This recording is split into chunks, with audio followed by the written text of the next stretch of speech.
Hola, benvinguts al nostre programa un altre cop. Avui parlarem sobre Dinamarca. Si encara no hi heu estat, no sé què espereu, perquè és un país preciós. Dinamarca és un país escandinau de l'Europa septentrional, localitzat a la península de Jutlàndia, i forma una comunitat integrada per 3 parts autònomes. En total té 5.831 habitants. Es parla el danès, i el símbol de Dinamarca és un cisne. Simbolitza la cooperació nòrdica. Les 4 plomes de les ales del cigne representen a Suècia, Noruega, Finlàndia i Islàndia. Dinamarca té una monarquia i actualment la reina és Margarida II. Groenlàndia i les illes Fèroe políticament també formen part de Dinamarca. A Dinamarca, l'illa Fiona és l'illa de Dinamarca més gran de totes i també la illa amb la vegetació i fauna més rica per la seva naturalesa ben cuidada. És una illa molt colorida per la seva variació de flors. Ahora, en Cocina con Neus, nos enseñarán una receta muy típica de Dinamarca, las galletas de mantequilla. Hola, gracias por invitarme a esta sección de Cocina con Neus. Las galletas de manteca se hacen con harina, manteca, esencia de vainilla, huevos y polvo para hornear. Primero vamos a mezclar la mantequilla con el azúcar y seguidamente con el huevo. Cuando haya una consistencia cremosa, precalentaremos el horno en 200 grados. Luego añadiremos una cucharadita de esencia de vainilla juntamente con la harina. Después empezaremos a amasar con las manos y con el rodillo. Y ahora vamos a cortar la masa para dar forma deseada. Seguidamente la horneas 10 minutos. Cuando ya estén listas las dejas enfriar. Como puedes observar, hacer las galletas danesas son muy sencillas.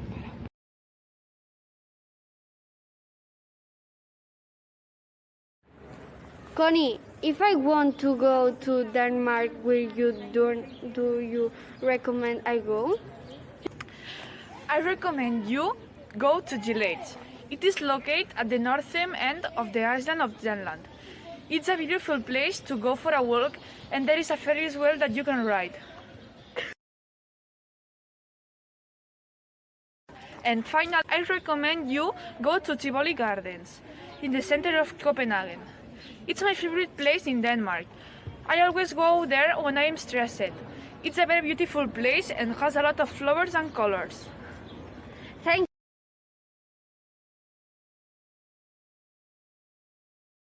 Thank you. I'm passionate to go Denmark. Com podeu veure en aquesta taula, a Dinamarca la vida és més cara que aquí a Catalunya. Els productes més cars són un bric de llet, enciam i una Coca-Cola de 33 cililitres. En canvi, a Catalunya és molt barat el bric de llet, però tot això així val la pena visitar-lo, perquè és un país únic i molt bonic. Si vols anar cap a Dinamarca amb avió, pots arribar amb aquestes companyies: Vueling, Ryanair, Iberia, British. I per estades podríeu anar a Albay, Agoda, NH. En tres són molt bones opcions i molt recomanades. I també podries anar amb cotxe elèctric i per més valents a peu o amb bicicleta, que així sí que no contamines gens. Si vols viatjar a Dinamarca i no vols pifiar-la a l'hora de relacionar-te amb la gent, tens que saludar a anar i al marxar. Són persones molt alegres, amb actitud molt relaxada. Es presenta per un nom i tens que saludar primer a les dones. Al saludar tenen que agafar-se de la mà. Poc, però intens.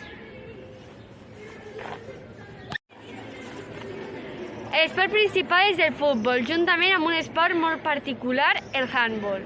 El futbol és amb més de 300.000 jugadors i amb més de 2.300 clubs. Com podeu veure, és un esport molt popular i si t'agrada guanyar-te la vida amb el futbol, Dinamarca seria molt bona opció. A Dinamarca escolten un tipus de música diferent a la nostra, però molt xula. Per exemple, una cançó de Maria Xexé és una cantant bastant famosa a Dinamarca. Så tror jeg faktisk helt ærligt talt oprigtigt, jeg vil være i tvivl. For du holder mig i kort snor, og du altid lidt sår. Lift Carlistic és una de les seves millors músiques i més escoltades de Dinamarca. I també l'himne que el va escriure Adam Olesen-Jacker i la música que va ser composta per Hans Henrik Corey.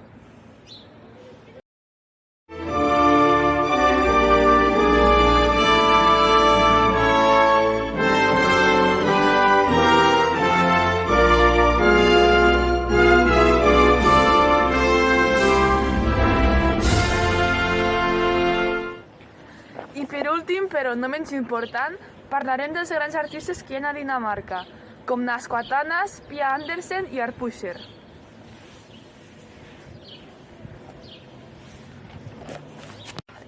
I fins aquí el nostre programa d'avui. Com veieu, Dinamarca és un país increïble, amb moltes activitats a fer, moltes coses a visitar i moltes coses a descobrir.